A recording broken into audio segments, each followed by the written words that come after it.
usam o Nutricast, o podcast que te ajuda a compreender e justificar a saúde com facilidade e leveza. Eu sou a apresentadora Gabriela.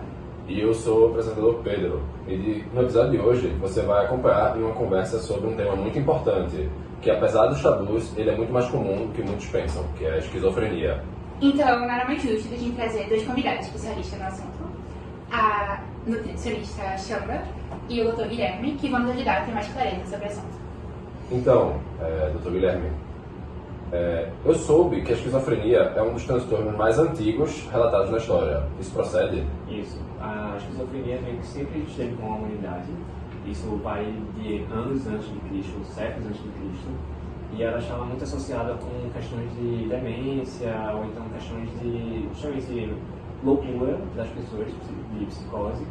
Mas também havia muitos mitos e histórias falsas relacionadas a ele. Coisas de relação com espíritos, com o sobrenatural, possessões demoníacas, essas histórias assim fantasiosas, né?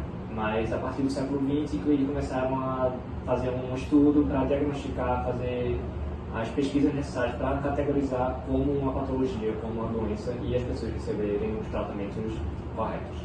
Ah, entendi. Então, atualmente, Dr. Guilherme, qual seria a definição da esquizofrenia?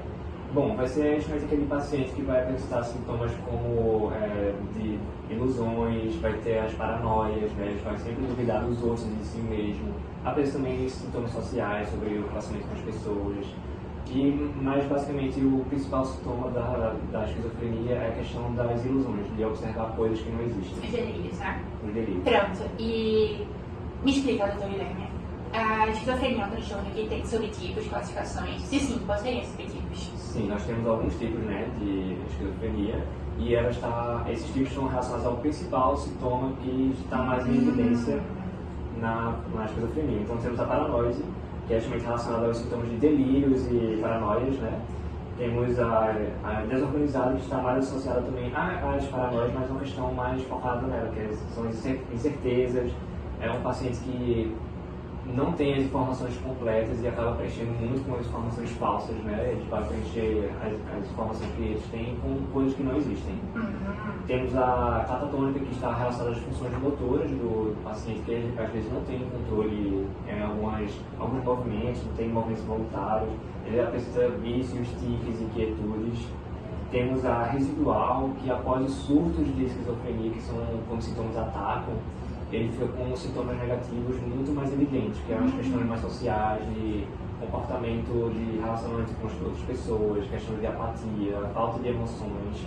E temos também a esquizofrenia indiferenciada, que ela é mais difícil de categorizar, porque meio que todos os sintomas estão misturados, estão muito evidentes e não há um tipo específico em uma evidência.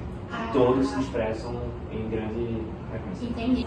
Nossa, Guilherme, que interessante. Então significa que os subtipos, as classificações, elas são diretamente ligadas aos sintomas que o paciente apresenta, certo?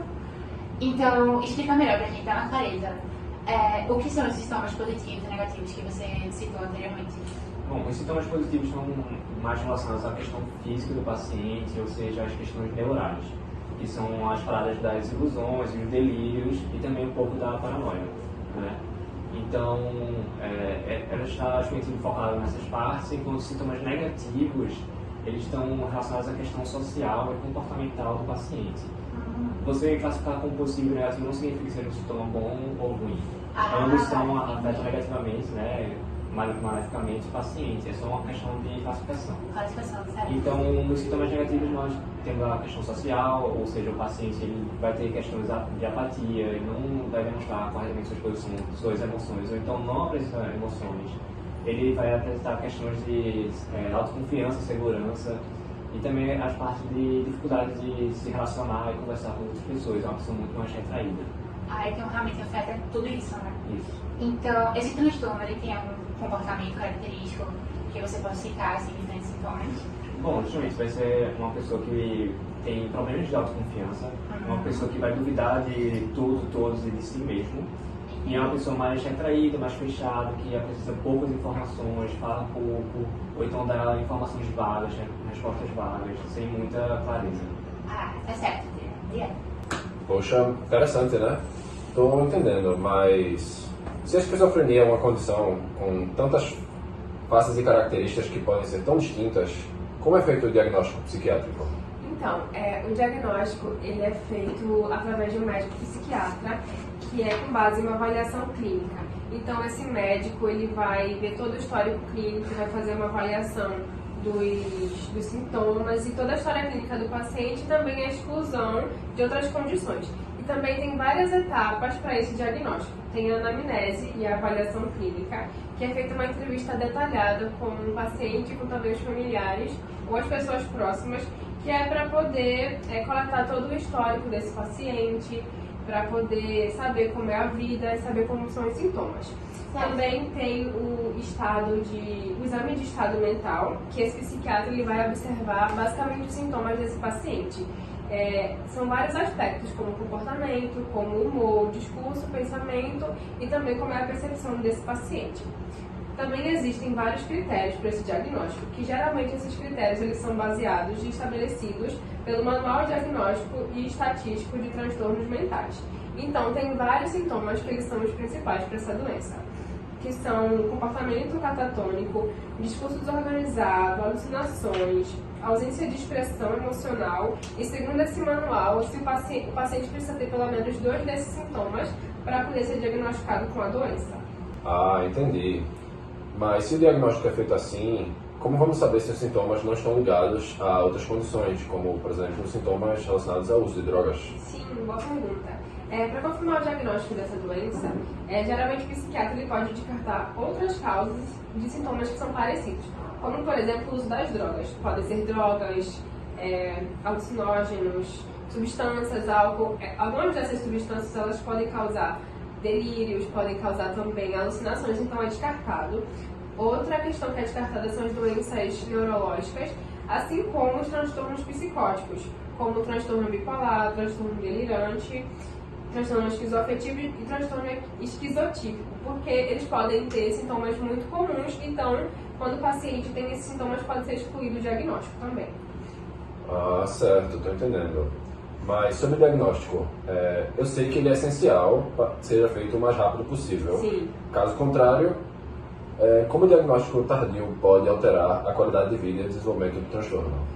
Outra ótima pergunta. O diagnóstico precoce ele é essencial para o tratamento desse paciente, porque ele vai ajudar a reduzir a gravidade dos sintomas, também vai melhorar a resposta ao tratamento e estimular todos os vínculos que o paciente tem, seja com a família, seja com amigos. Então, isso ajuda nesse estímulo e também pode prevenir recaídas e hospitalizações.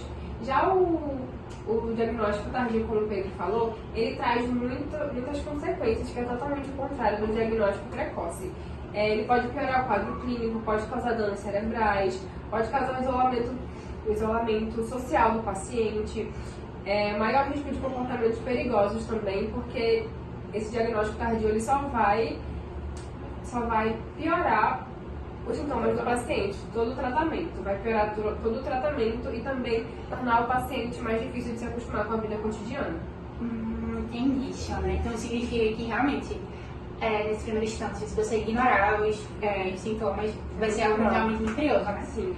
Então, o que pode levar, Shona, o paciente a realmente esconder a família ou até mesmo entrar em essa negação para não fazer o diagnóstico? Quais seriam os fatores principais? Várias coisas. Temos, por exemplo, o abandono familiar, também a questão do tabu social, porque tem muito preconceito e muita discriminação. Em relação ao tabu social, a esquizofrenia, ela tem também muitos mitos ainda. Então, muitas pessoas encaram essa doença como algo perigoso ou que a pessoa seja louca. E isso dificulta toda a questão da sociabilidade da pessoa, porque tem muita discriminação e muito preconceito. Então, seja no trabalho, seja no colégio, na rua, as pessoas têm muito preconceito. Isso dificulta muito a inclusão social desse paciente. Ah, entendi. Então, realmente, o apoio familiar é indispensável, né, para o diagnóstico. E acho que também pelo tratamento, né? Também. E falando do tratamento, né? Sim. Xanda, fala melhor, dá mais clareza pra gente. Como funcionaria o tratamento? Sim. O tratamento ele pode ser feito com medicamentos, né, que é feito com acompanhamento do médico psiquiatra. Então, são antipsicóticos que eles podem controlar delírios, alucinações, pensamentos organizados do paciente. Também tem a psicoterapia, que ela vai ajudar o paciente a lidar melhor com a doença. Ele vai lidar melhor com os sintomas, vai lidar basicamente melhor com o fato de ter a esquizofrenia. Além disso, também tem o TCC, que é a terapia cognitivo-comportamental, que é a mais comum nesse tratamento da psicoterapia.